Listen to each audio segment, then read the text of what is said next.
And thanks for staying with us here. It's hour 2 of Weather Underground. I'm meteorologist Mark Elliott. And I'm Dr. Erika Navarro. Mike and Alex are traveling back from their field coverage of Winter Storm Stella, and that storm dropped more than 3 feet of snow across parts of the north. He's joining us in the cave again to break down, well, just how much snow this storm has the potential to put down. You know what I found interesting in the Duluth photo? What are they missing in Duluth in that photo? Some snow. And not only snow, ice. They're not out of the woods yet. No, unfortunately, that cold air kind of sticking. So if we go into Memphis, check this out.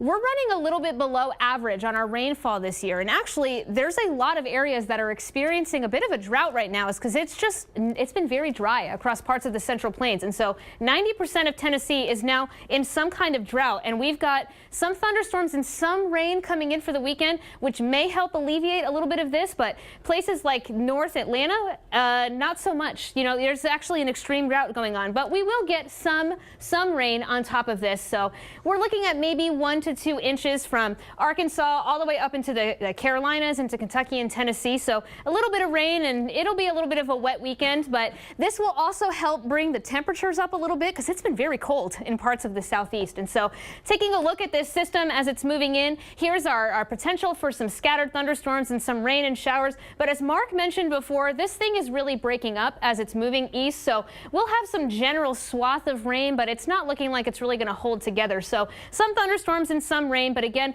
nothing huge, nothing really impactful. So taking a look at Nashville, you can see that into tomorrow morning and then in the evening, that's our best chances for some thunderstorms. So can't rule out a couple flashes of lightning, maybe even some thunder, but we'll be clearing out as we move into Sunday.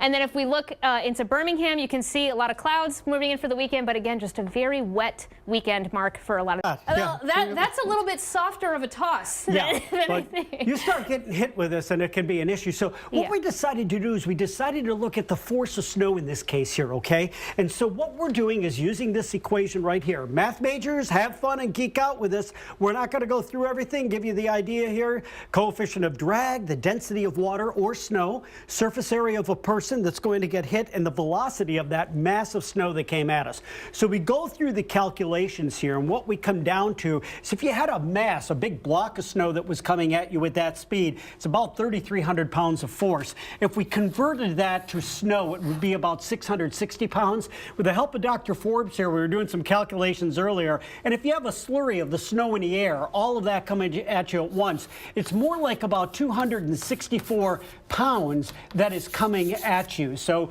that's a lot of weight there. Now, Mark Elliott took a look earlier and we thought maybe that's about the size of a linebacker, right, in football.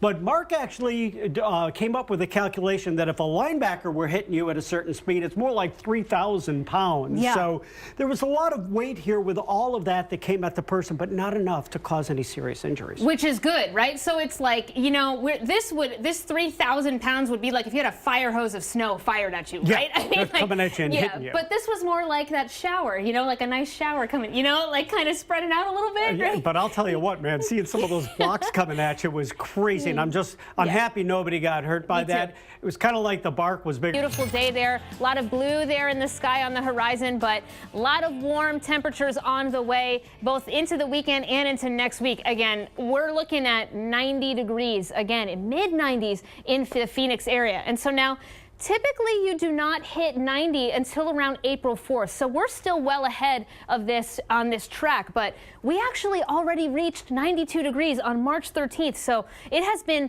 exceptionally warm in this part of the country. And so moving into the weekend, we've got this ridge building in the west, and that's helping to keep things very warm with that high pressure in place. And it will be sliding off to the east into the weekend. But until then, warm temperatures are going to be hanging out for the majority of the west. And so into tomorrow, Phoenix, there you go, 94 degrees, going to be near 80 in Los Angeles, and in Texas, you're in the upper 80s, possibly hitting 90 as well for a lot of these areas. And so This is very warm, okay? Record warmth, not only down here in Phoenix, but going as far north as Montana, okay? So basically all of the west coast here in the middle underneath this high pressure has the potential to break some highs into the weekend. And so zooming in here, you can see, wow, look at this. Grand Junction, our record high is typically 75, it is 75 degrees.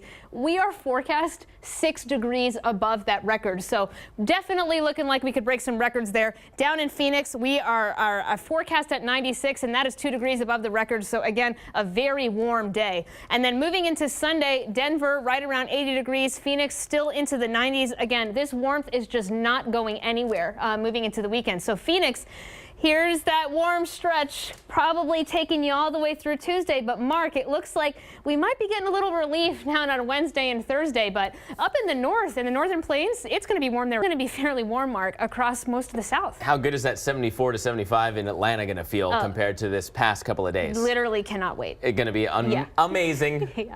We are pretty chilly in the south. Dr. Navarro, this has been a big part of the story, just how cold it's gotten. Yeah, exactly. And I mean, some of these people may have thought that winter was done, right? I mean, you pretty much retired your jackets and your sweatpants and you were out in shorts, or at least I was, but not yesterday, not today, and definitely not tomorrow.